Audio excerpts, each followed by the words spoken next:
AP సార్వత్రిక ఎన్నికల్లో AP election 2024 తాము 175 స్థానాల్లో గెలుస్తున్నామని మంత్రి బొత్స సత్యనారాయణ ధీమా వ్యక్తం చేశారు.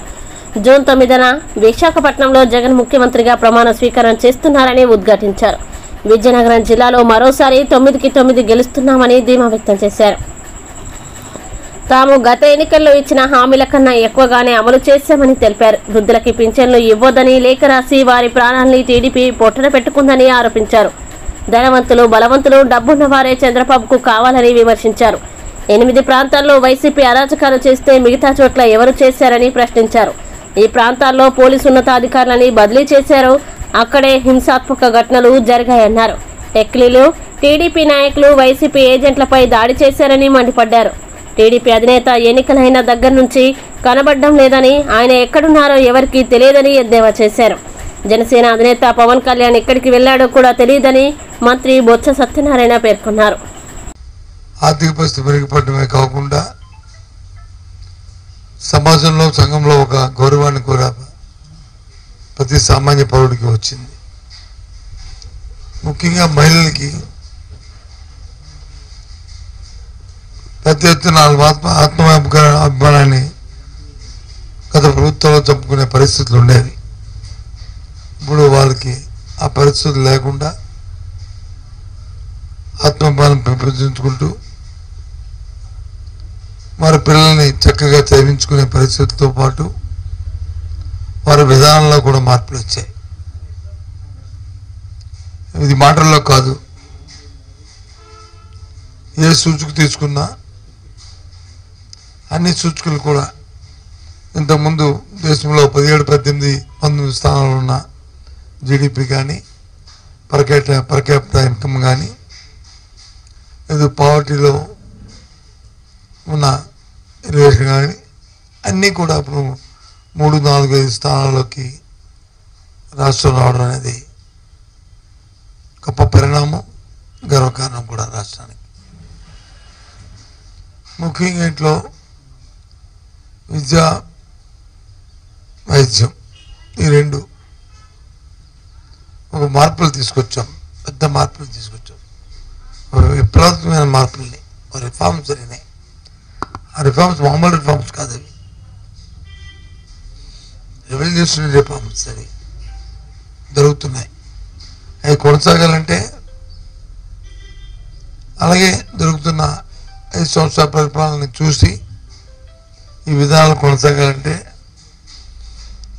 వైఎస్ఆర్సీ పార్టీకి ఓటిమ్మని, జగన్మోహన్ రెడ్డి మళ్ళీ ముఖ్యమంత్రి చేయమని కోరాం. ఇలా కోరిన ప్రస్తుతం ఉన్న ప్రజాస్వామ్యంలో రాజకీయాల్లో స్వాతంత్రం వచ్చిన తర్వాత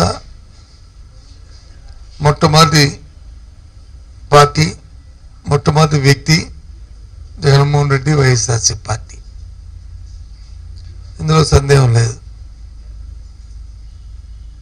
ఏ పార్టీ కూడా గత 5 సంవత్సరాలు నా పరిపాలన చూసిన కుటుంబం ఎప్పుడు కూడా ఏ ఒక్కరు కూడా అడగలే.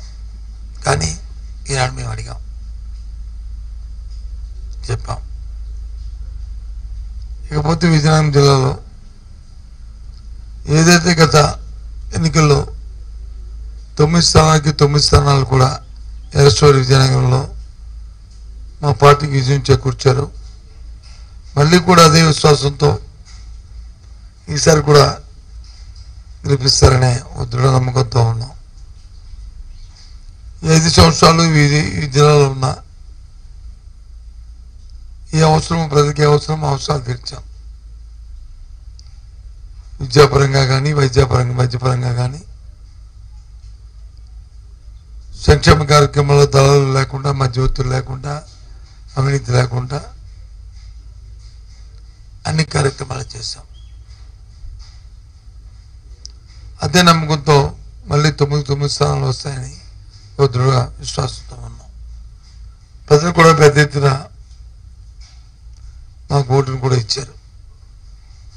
అనుకున్న దానికంటే 1-2% ఇంకా ఎక్కువ ఎన్నికల్లో ప్రజలు పాల్గొని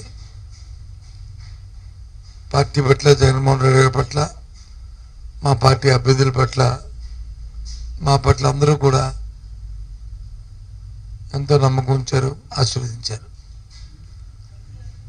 ఆ ప్రజలందరికీ కూడా కృతజ్ఞతలు తెలియజేస్తున్నాం.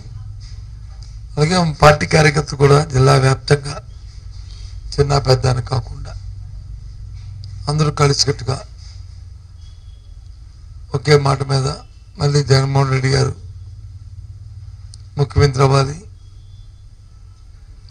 మళ్ళీ ఒక మంచి పరిపాలన అందించాలి అని కార్యకర్తలు అందరూ కూడా ఒకే మాట మీద కంఠోపాయంగా అందరూ కృషి చేశారు. వీళ్ళ గ్రామంలో ఉన్న కార్యకర్తలు గౌరవించాం, గ్రామస్థాయి నాయకులకి గౌరవించాం, ప్రజలకి గుమ్మం ముంగిటే పరిపాలన తీసుకొచ్చి అందించాం. వాలంటరీ వ్యవస్థ, సచివాలయ వ్యవస్థ ద్వారా దేశంలో ఎక్కడ కూడా ఇలాంటి వ్యవస్థ ఎక్కడా లేదు. ఆంధ్ర రాష్ట్రంలోని 4 సంవత్సరాలు